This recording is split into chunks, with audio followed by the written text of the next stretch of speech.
जय श्री कृष्ण साथियों।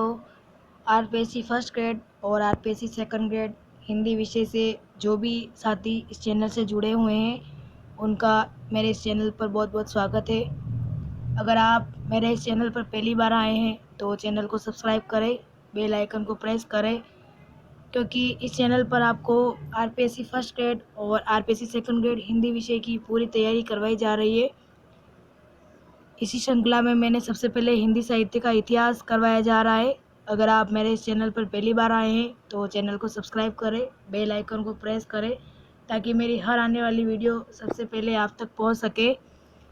हिंदी साहित्य इतिहास में हम भक्तिकाल पढ़ रहे थे, जिसमें हमने निर्गुण प्रेम मार्गी काव्य धारा पढ़ रहे थे।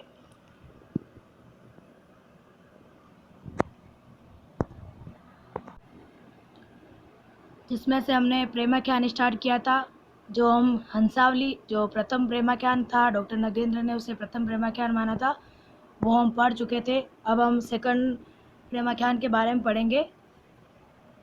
उससे पहले आपने इस चैनल को सब्सक्राइब नहीं किया है तो पहले आप सब्सक्राइब कर ले और लाइक ज़रूर करें, क्योंकि आपका एक लाइक मुझे मोटिवेट करता है और मुझे पता चलता है कि कितनों को ये वीडियो पसंद आ रहा है। अगर आप पहली बार इस चैनल पर आए हैं और आपने पहले के जो भी मैं 12 भाग 13 भाग करवा चुकी हूँ, अगर आपने उन 13 भाग को नहीं देखा है तो पहले आप प्लेलिस्ट में जाकर उन 13 भाग को देखिए, क्योंकि अगर आप पहले डायरेक्ट इस वीडियो को देखेंगे तो आपको समझ में नहीं आएगा। इसीलिए आप पहले जाकर उन वीडियो को सबसे पहले देखें। और साथ ही मैं जो भी यहाँ पढ़ाती हूँ उसकी पीडीएफ मैं टेलीग्राम चैनल पर पोस्ट करती हूँ, तो आप उस टेलीग्राम चैनल को भी ज्वाइन कर सकते हैं। मेरे टेलीग्राम चैनल का नाम है हिंदी साहित्य फर्स्ट ग्रेड कौशल्या। आप इस टेलीग्राम को इंग्लिश में ही सर्च करें, आपको ये मिल जाएगा। आप वहाँ ज्वाइन हो जाइए और आप मैं जो भी यहाँ पढ़ाती हूँ उसकी पीडीएफ मैं टेलीग्राम चैनल पर डालती हूँ। वहाँ जाकर आप या तो प्रिंट आउट निकलवा सकते हैं उस पीडीएफ की, या फिर अगर आप चाहे तो, और साथ में आप अगर आप अपनी तैयारी को और ज़्यादा मजबूत बनाना चाहते हैं तो आप उस पीडीएफ के ज़रिए अपने हाथों से अपने नोट्स खुद बनाइए, क्योंकि मैंने भी अपने हाथों से ही नोट्स खुद बनाए थे। इसीलिए मुझे बहुत ज़्यादा अभी भी याद है और याद भी हो गया था, और मेरे हिंदी का पेपर बहुत अच्छा भी गया था। तो इसीलिए आप अपने हाथों से नोट्स बनाए, अच्छा रहेगा। अब हम आगे पढ़ेंगे चंदायन, जो कि दूसरा प्रेमाख्यान है। और ये देखिए, ये 2015 में क्वेश्चन पूछा भी गया था इसके बारे में। चंदायन 1379 ईस्वी का है और इसके रचयिता कौन है? मुल्ला दाऊद। और राम कुमार वर्मा ने चंदायन को प्रथम प्रेमाख्यान माना है। मुल्ला दाऊद को अवधी का प्रथम कवि, चंदायन को अवधी की प्रथम रचना माना जाता है। ये मोस्ट इम्पोर्टेंट लाइन है, ये आपको याद रखनी है। डॉक्टर माता प्रसाद गुप्त ने इस कृति का नाम लोर कहा या लोर कथा माना है। किसका? चंदायन का। नायक लोरिक व नायिका चंदा का स्वच्छंद प्रेम वर्णित है, यानी कि इसमें नायक और नायिका कौन है? चंदायन में नायिका है चंदा और नायक कौन है? लोरिक। तो कभी कभी एग्जाम में प्रेमाख्यान के कवि को नायक कौन है, नायक के बारे में पूछा जा सकता है, तो आप याद रखिएगा। कथा नायक लोरिक पूर्व विवाहित था, जिसकी पत्नी का नाम क्या था? मैना। इस प्रेमाख्यान में गारुड़ी का उल्लेख मिलता है। नायिका चंदा को सांप डस लेता है, जिसका उपचार किसके द्वारा किया जाता है? गारुड़ी के द्वारा किया जाता है। इसमें 5 उपायों के बाद एक दोहा का प्रयोग किया है, यानी जो चंदायन प्रेमाख्यान है उसमें 5 उपायों के बाद एक दोहा का प्रयोग किया गया है। और अधिकतर प्रेमाख्यानकारों ने चौपाई दोहा का यही क्रम रखा है। अधिकतर प्रेमाख्यानकारों ने चौपाई दोहा का यही क्रम रखा है। कौन सा क्रम रखा है? कि 5 चौपाई के बाद एक दोहा का प्रयोग किया है उन्होंने। मलिक मोहम्मद जायसी ने पद्मावत में, उस्मान ने चित्रावली में व कासिम शाह ने हंस जवाहिर में 7 चौपाई के बाद एक दोहा का क्रम रखा है। चंदायन को राम कुमार वर्मा ने हिंदी का प्रथम प्रेमाख्यान माना है। और ये एग्जाम में पूछा भी जा सकता है कि राम कुमार वर्मा के अनुसार हिंदी का प्रथम प्रेमाख्यान कौन है, तो वो है चंदायन। इसकी है मुल्ला दाऊद की है। अब हम तीसरी पढ़ेंगे, लखन सेन पद्मावती कथा। लखन सेन पद्मावती कथा के रचयिता कौन है? दामोदर कवि है। इस रचना के लेखक ने अपनी रचना को वीर कथा कहा है।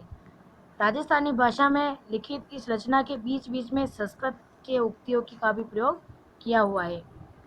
काम शास्त्र और नायिका भेद का शास्त्रीय समन्वय इस रचना में मिलता है। किसमें? लखन सेन पद्मावती में। चौपाई के बाद दोहा के साथ सोरठा छंद का प्रयोग भी किया गया है। किसमें? लखन सेन पद्मावती कथा में। ये देखिए, नोट करके यहाँ पे एक लाइन लिखी हुई है।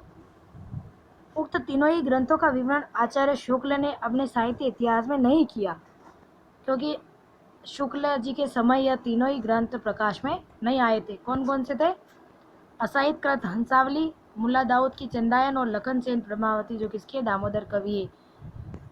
यह आचार्य शुक्ल ने अपने ग्रंथ में इनको स्थान नहीं दिया है। ये किसका है? डॉक्टर नगेंद्र इनको मानते हैं।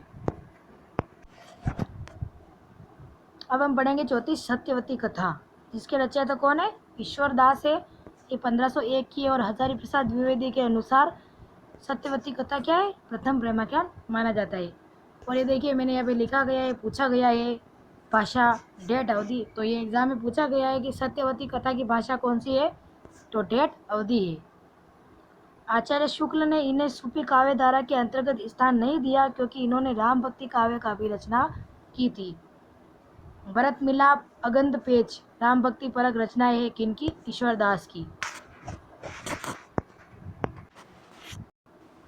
ये सगुणोपासक राम भक्त कवि थे, इसीलिए शुक्ल जी ने इन्हें भक्ति काल की किसी भी काव्य धारा में स्थान न देकर प्रथम प्रकरण सामान्य परिचय में स्थान दिया था। हमने फर्स्ट में पढ़ा था कि आचार्य शुक्ल ने 4 प्रकरणों में विभक्त किया था पूरे हिंदी साहित्य इतिहास को। तो इन्होंने ईश्वर दास को कौन से प्रथम प्रकरण में स्थान दिया था? जो था सामान्य परिचय। इन्होंने कथा का आरंभ व्यास जन्मेजय संवाद के पौराणिक ढंग पर किया है। इन्होंने किन्होंने? ईश्वरी दास ने। इस रचना में, किस रचना में? सत्यवती कथा में 5 चौपाई के बाद एक दोहे का क्रम रखा है और कुल 58 दोहों में कहानी समाप्त हो जाती है। और डेट, अवधि भाषा का प्रयोग किया गया है। ये एग्जाम में पूछा गया है कि सत्यवती कथा की भाषा कौन सी है? तो डेट, अवधि है। आचार्य हजारी प्रसाद द्विवेदी इसे हिंदी का प्रथम प्रेमाख्यान मानते हैं। आचार्य शुक्ल क्या कहते हैं कि यही अवधि भाषा, चौपाई, दोहे का क्रम व कहानी का रूप रंग सूफी कवियों ने ग्रहण किया है। कौन सा? कि 5 चौपाई के बाद एक दोहे का क्रम सत्यवती कथा के लिए कहा है इन्होंने। और नायक कौन है इसमें? ऋतुपर्ण। ये इसमें नहीं था नोट्स में, लेकिन मैंने कहीं पढ़ा था, तो इसलिए मैंने यहाँ पे लिख लिया था कि इसका नायक कौन है? ऋतुपर्ण है। क्योंकि अक्सर एग्जाम में प्रेमाख्यान के नायक के बारे में पूछ लिया जाता है, इसलिए मैंने इसका नायक भी लिख लिया था। फिर अगले हम पढ़ेंगे मृगावती, जो किसकी है? कुतुबन की मृगावती। ये 1503 की है और आचार्य रामचंद्र शुक्ल इसे प्रथम प्रेमाख्यान मानते हैं। कुतुबन चिश्ती वंश के संत शेख बुरहान के शिष्य और जौनपुर के शासक हुसैन शाह के आश्रित कवि थे। ये देखिए, आरपीएससी 2018 में फर्स्ट ग्रेड में पूछा गया क्वेश्चन है। ये मैंने यहाँ पे लगा रखा है। आचार्य शुक्ल ने इस प्रेमाख्यान को हिंदी का प्रथम प्रेमाख्यान माना है। इस प्रेमाख्यान का समापन जैन ग्रंथों के अनुसार शांत रस में होता है। यानी कि मृगावती जो प्रेमाख्यान है, जैन ग्रंथों के अनुसार कौन से रस में होता है? तो शांत रस में होता है। कथा के अंत में नायक की मृत्यु हो जाती है और दोनों नायिकाएं उसके साथ सती हो जाती है। कथा नायिका मृगावती उड़ने की कला जानती थी। यानी जो ये मृगावती प्रेमाख्यान है, इसका नाम भी मृगावती है और इसमें नायिका कौन है? मृगावती, जो उड़ने की कला को जानती थी। अवधि भाषा व दोहा चौपाई शैली का प्रयोग हुआ है इसमें। 5 चौपाई के बाद एक दोहे का क्रम रखा गया है। अब हम पढ़ेंगे पद्मावत, जो भी क्या है? एक प्रेमाख्यान माना जाता है और इसके बारे में 2015 में क्वेश्चन पूछा गया है और ये 2020 में भी पूछा गया है। और इसकी भाषा भी कौन सी है? डेट, अवधि है। पद्मावत के रचयिता ये मलिक मोहम्मद जायसी है। ये 1540 की है। पद्मावत प्रेम काव्य परंपरा का सर्वश्रेष्ठ ग्रंथ है और जायसी सर्वश्रेष्ठ कवि है। प्रेमाख्यान काव्य है ये। जायसी अमेठी के निकट जायस नामक नगर के निवासी थे। काले, काने व कुरूप थे। इन्हें देखकर एक बार शेरशाह सूरी हंस दिया, तो इन्होंने क्या कहा? तो इन्होंने कहा, मोए हंसे की को रही, यानी मुझे देखकर क्यों हंसते हो? पद्मावत में इन्होंने तत्कालीन शासक के रूप में शेरशाह सूरी की प्रशंसा की है। और इनके गुरु यानी जायसी के गुरु कौन थे? शेख मोहिदी या महीउद्दीन। पद्मावत में इन्होंने अपने गुरु का नाम क्या बताया था? सैयद अशरफ बताया था। किसने? जायसी ने। इन्होंने हिंदू घरों में सर्वाधिक प्रचलित प्रेम कथा राणा रतन सेन व पद्मिनी का कहानी का आधार बनाया है। यानी पद्मावती में राणा रतन सेन और पद्मिनी का कहानी को आधार बनाया था इन्होंने, और उनका नाम बदलकर क्या रखा था? रतन सेन व पद्मावती कर दिया था। जायसी पहले कवि, सूफी बाद में, ये विजय देव नारायण ने कहा था। पद्मावत 57 सर्गों में विभक्त महाकाव्य है जिन्हें खंड नाम दिया गया है। यानी जो 57 सर्ग है इनको क्या नाम दिया है? खंड नाम दिया है। जैसे नागमती, वियोग खंड, मान सरोदक खंड, शिलादीप वर्णन खंड, ये इसमें कोई खंड है जो इम्पोर्टेंट है पद्मावती में। जायसी का प्रिय अलंकार कौन सा है? हेतु उत्प्रेक्षा है। जायसी को अवधि का प्रथम महाकवि व पद्मावत को अवधि का प्रथम महाकाव्य माना जाता है। ये देखिए मैंने ऊपर ये लिख रखा है कि अवधि का प्रथम कवि कौन है? मुल्ला दाऊद। और अवधि का प्रथम रचना कौन सी है? चंदायन। ये मैंने यहाँ पे क्यों लिखा था? क्योंकि ये देखिए ये आ गया कन्फ्यूजन वाला क्वेश्चन कि जायसी को अवधि का प्रथम महाकवि मानते हैं, जबकि अवधि का प्रथम कवि कौन है? मुल्ला दाऊद है। और पद्मावत को अवधि का प्रथम महाकाव्य माना जाता है, जबकि अवधि का प्रथम रचना कौन सी है? चंदायन। इसीलिए मैंने यहाँ पे लिखा था ताकि इनमें कोई कन्फ्यूज़न ना हो। पहले मैं जब पढ़ती थी, जब मैंने फर्स्ट बार नोट्स पढ़े थे तो मुझे बहुत कन्फ्यूज़न हुआ था, लेकिन वापस मैंने पीछे रिवर्स में जाके फिर यहाँ पे लिख दिया था ताकि मैं जब भी नोट्स पढ़ूँ तो मुझे दोनों भी रिवीजन होता रहे, इन दोनों में कन्फ्यूज़न नहीं होए। पद्मावत की कथा को 2 भागों में विभक्त किया गया है, एक तो ये पूर्वार्ध, एक है उत्तरार्ध।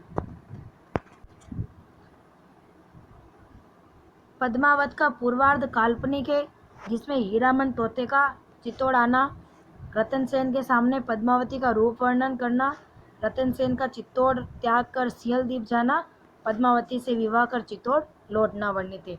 यानी कि पूर्वार्ध है जो क्या काल्पनिक है, और पद्मावत का उत्तरार्ध जो ऐतिहासिक है, जिसमें राघव चेतन का निर्वासन, अलाउद्दीन खिलजी के सामने पद्मावती का रूप वर्णन, अलाउद्दीन खिलजी का चित्तौड़ आगमन व पद्मावती का जोर वर्णित है। आचार्य शुक्ल ने राणा रतन सेन को आत्मा और पद्मावती को परमात्मा का प्रतीक माना है। ये एग्जाम में पूछा भी जाता है कि राणा रतन सेन को किसका प्रतीक माना जाता है? आत्मा का। और पद्मावती को किसका प्रतीक माना जाता है? परमात्मा का। किसके अनुसार? आचार्य रामचंद्र शुक्ल के अनुसार। और देखिए ये पद्मावती बहुत इम्पोर्टेंट है।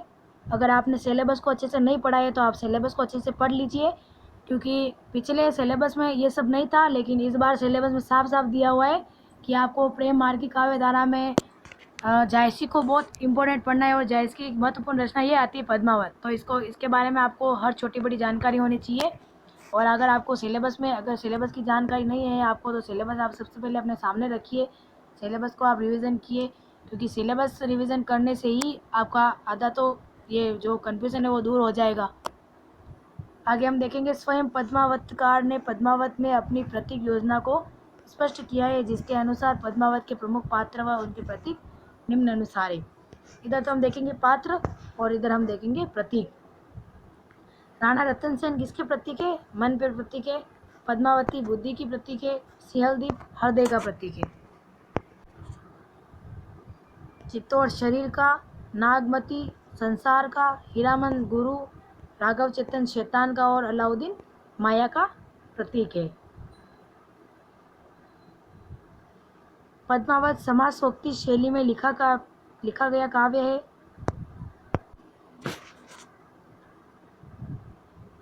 पद्मावत को आचार्य शुक्ल ने हिंदी प्रेम मार्गी काव्य धारा का तीसरा प्रेमाख्यान माना है। शुक्ल जी के अनुसार जायसी ने स्वयं के पहले लिखे 4 प्रेमाख्यान का नामोल्लेख किया है। वह कौन सा है? मृगावती, मधुमालती, मुग्धावली और प्रेमावती। ये दोनों प्राप्य है, मृगावती और मधुमालती, जो 1543 और 45 का है, और मुग्धावती और प्रेमावती ये क्या है?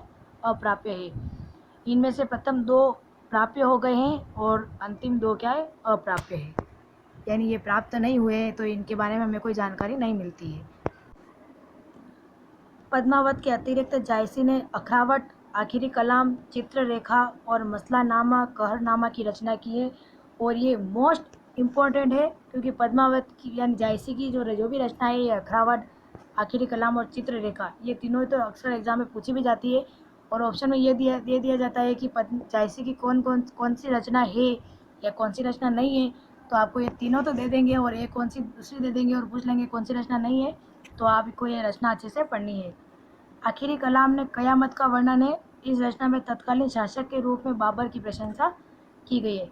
इसमें नागवती का वियोग वर्णन, प्रवास जन्य वीरा वर्णन के अंतर्गत आता है। अखरावट में फारसी वर्णमाला देवनागरी के एक एक अक्षर को लेकर सिद्धांत चौपाइयाँ कही गई है।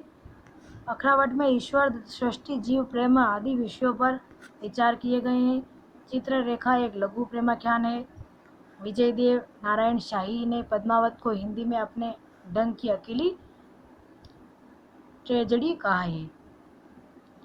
मलिक मोहम्मद जायसी कृत पद्मावत को इस परंपरा का प्रौढ़तम काव्य माना जाता है। किसके अनुसार? डॉक्टर नगेंद्र के अनुसार। पद्मावत में प्रेम कथा की परंपरा पूर्ण प्रौढ़ता को प्राप्त मिलती है।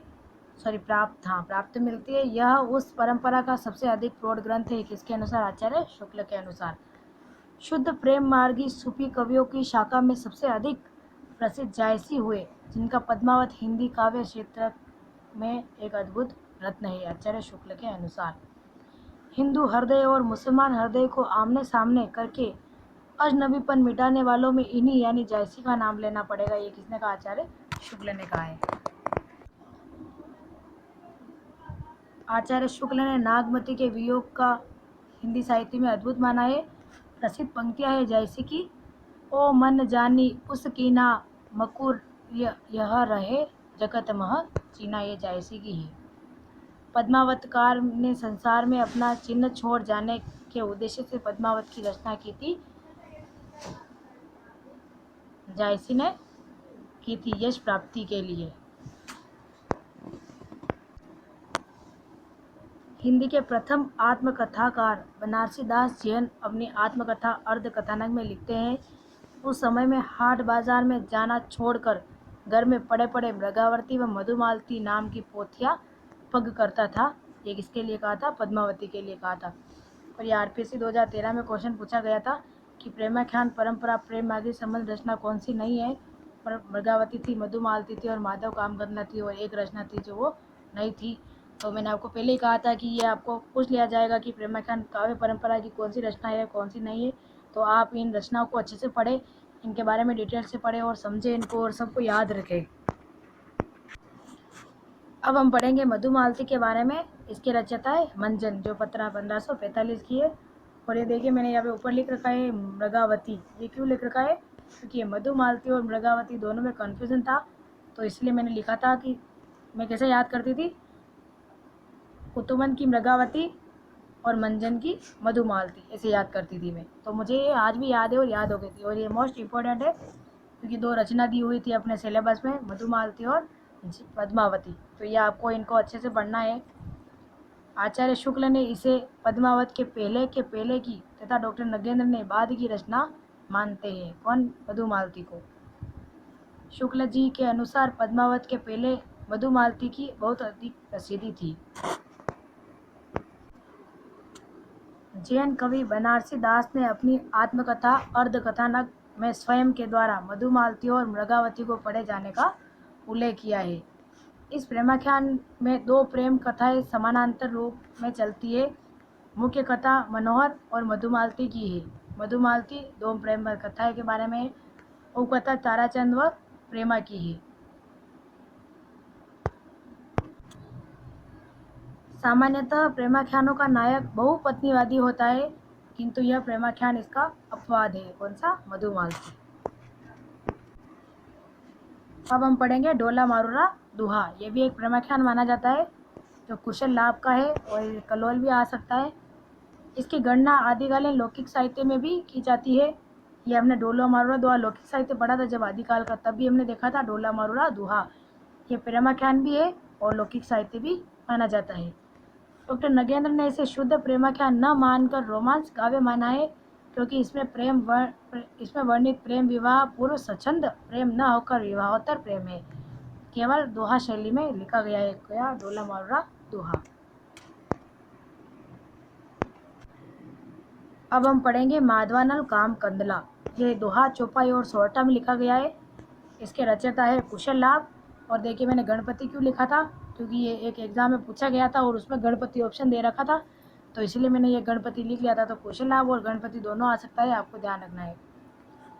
नायक माधव और नायिका काम कंदला का अनेक जन्मों का प्रेम वर्णित है। इसकी भाषा कौन सी है? राजस्थानी भाषा है। और छंद इसमें कौन सा है? दोहा, चौपाई और सोरठा। लखन सेन पद्मावती दामोदर कवि की है और सिर पद्मावती जायसी की है। लखन सेन पद्मावती जो दामोदर कवि है, इसमें क्या है? चौपाई के बाद दोहे के साथ सोरठा में लिखी गई है, लेकिन इसमें माधवानंद काम कंदला में दोहा, चौपाई और सोरठा तीनों छंद में लिखी गई है। तो ये थी आपकी आज की क्लास। अब भक्ति काल का अब हम आगे सगुण काव्य धारा के बारे में पढ़ेंगे। निर्गुण काव्य धारा के दोनों भाग हम पढ़ चुके हैं, जो आचार्य रामचंद्र शुक्ल ने भाग किए थे, जिनमें प्रेम मार्गी और ज्ञान मार्गी, ये दोनों हम पढ़ लिए हैं।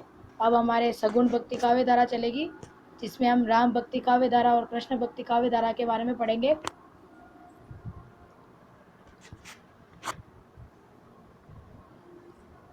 ये हम बाद में स्टार्ट करेंगे, लेकिन इससे पहले हमारा जो भी टॉपिक बचेगा भक्ति काल में, और आगे बहुत सारे प्रेमाख्यान हैं और जो हम उनके बारे में पढ़ेंगे। फिर बाद में हम सगुण काव्य धारा में प्रवेश कर जाएंगे और हम कृष्ण भक्ति और राम भक्ति काव्य धारा के बारे में बाद में पढ़ेंगे। अगर आप चैनल पर पहली बार आए हैं तो चैनल को सब्सक्राइब ज़रूर करें। आपको यहाँ हिंदी साहित्य की फर्स्ट ग्रेड की तैयारी करवाई जा रही है, तो आप इस चैनल से जुड़े। और मेरे पास जो भी जितने भी नोट्स हैं वो आपको सारे प्रोवाइड करवा रही हूँ, वो भी फ्री में। इनका आपको कोई चार्ज नहीं देना है, कोई पैसे नहीं देने हैं। आपको अधिक से अधिक शेयर करना है और इन नोट्स का सबको लाभ देना है, ताकि वो सारे विद्यार्थी जो भी तैयारी करना चाहते हैं वो इन नोट्स का लाभ ले सके। इन नोट्स को पढ़कर मैंने खुद फर्स्ट ग्रेड का एग्ज़ाम दिया था और मैंने देखा था इनमें से एक भी क्वेश्चन बाहर नहीं गया है, इसलिए मैं इन नोट्स को शेयर कर रही हूँ। तो आप मेरा सहयोग करें, अधिक से अधिक शेयर करें, ताकि उन सभी साथियों की मदद हो सके जो ऑनलाइन पैसे देकर कोर्स नहीं खरीद सकते हैं या किसी भी कोचिंग में जाकर पैसे नहीं दे सकते हैं। तो मैं आपको एक बार फिर कह रही हूँ कि आप इन नोट्स को अपने हाथों से उतारें। और हिंदी साहित्य के लिए आपको इन नोट्स के अलावा कोई बुक पढ़ने की ज़रूरत नहीं है, क्योंकि मैंने खुद नहीं पढ़ी थी। और अगर आप चाहते हैं कोई पढ़ना तो आप पढ़ सकते हैं, ये आपकी मर्ज़ी है। बल्कि मैंने तो कोई बुक नहीं पढ़ी थी, सिर्फ इन नोट्स को ही रिवीजन किया था बार बार। अगर आप इन नोट्स को ही रिवीजन कर देंगे तो ये आपके लिए बहुत है। कम से कम 5-6 बार इन नोट्स को रिवीजन करिए। मैं इसकी PDF आपको टेलीग्राम पर प्रोवाइड करवा दूंगी, आप वहाँ जाकर इसकी प्रिंट आउट निकलवा सकते हैं और या फिर अपने हाथों से भी उतार सकते हैं। और आप मुझे कमेंट बॉक्स में ज़रूर बताएं कि मेरे इस चैनल पर पढ़ने वाले कितने हैं। अगर आप सच में पढ़ाई कर रहे हैं तो आप मुझे कमेंट बॉक्स में या तो फिर कमेंट बॉक्स में कमेंट करें कि हम सच में आपकी रोज़ डेली क्लास देखते हैं और हम रोज़ पढ़ाई करते हैं, रोज़ नोट्स भी बना रहे हैं। आप मुझे कमेंट बॉक्स में कमेंट ज़रूर करें। और आपको ये क्लास कैसी लगी और ये वीडियो कैसा लगा, कमेंट बॉक्स में ज़रूर कमेंट करके बताएं मुझे। जय श्री कृष्णा, राधे राधे।